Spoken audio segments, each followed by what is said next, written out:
Student എന്നതിൽ നിന്ന് ഇപ്പോൾ ഒരു പ്രൊഫഷണലിലേക്ക് കടന്നു വന്നിരിക്കുകയാണ്. അപ്പോൾ അത് ഇപ്പോൾ എന്ത് തോന്നുന്നു?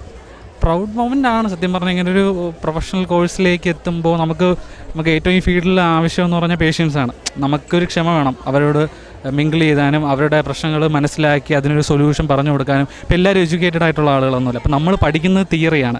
ഒരു പേഷ്യൻറ്റിനെ ഫ്രണ്ടിലിരുത്തിയിട്ട് നമുക്കൊരു ഡയഗ്നോസിസ് അവർക്ക് ഡീറ്റെയിൽ ആയിട്ട് പറഞ്ഞു കൊടുക്കാൻ പറ്റില്ല. തിയറി പറഞ്ഞു കൊടുക്കാൻ നമുക്ക് പറ്റത്തില്ല. അതെന്താണ് എന്ന് അവർക്ക് മനസ്സിലാവുന്ന രീതിയിൽ പറഞ്ഞു കൊടുക്കുന്നിടത്താണ് ഒരു ഒപ്റ്റോമെട്രിസ്റ്റിൻ്റെ ഒരു സക്സസ് എന്ന് ഞാൻ വിശ്വസിക്കുന്നു. പേഴ്സണലി എനിക്ക് അങ്ങനെയാണ് ഫീൽ ചെയ്തത്. ഞാൻ അങ്ങനെയാണ് വർക്ക് ചെയ്യുന്നത്. ഒരു സ്റ്റുഡൻ്റ് എന്ന നിലയ്ക്ക് ഒരു പ്രൊഫഷനോട് കടന്നു പോയപ്പോൾ എന്താണ് ഫീൽ ചെയ്യുന്നത്? എന്നുവെച്ചാൽ ഞാനെന്നൊക്കെ ഒരു ഹൗസ് വൈഫായി ഒരു കുട്ടിയായതിനു ശേഷമാണ് ഞാനിപ്പോൾ പഠിക്കാൻ തന്നെ സ്റ്റാർട്ട് ചെയ്തത്. അപ്പോൾ ഒരിക്കലും ഈ ഒരു ഗ്രാജുവേഷൻ കിട്ടുമെന്ന് ഞാൻ വിചാരിച്ചിട്ടില്ല. അപ്പം നമുക്ക് അടുത്തൊരു കോളേജ് ഉണ്ട്. അപ്പോൾ അതിനനുസരിച്ച് ഞാൻ 2 ഇയർ ഡിപ്ലോമ ഡിപ്ലോമയെങ്കിലും ഉണ്ടാവട്ടെ എന്നുള്ള രീതിയിലാണ് ഞാൻ ജോയിൻ ചെയ്തത്. പിന്നെ അത് കഴിഞ്ഞു. പിന്നെ ഒരു ആഗ്രഹമായി ഗ്രാജുവേഷൻ എടുത്തു. ഇപ്പോൾ വളരെ ഹാപ്പി ആയിട്ടിരിക്കുന്നു.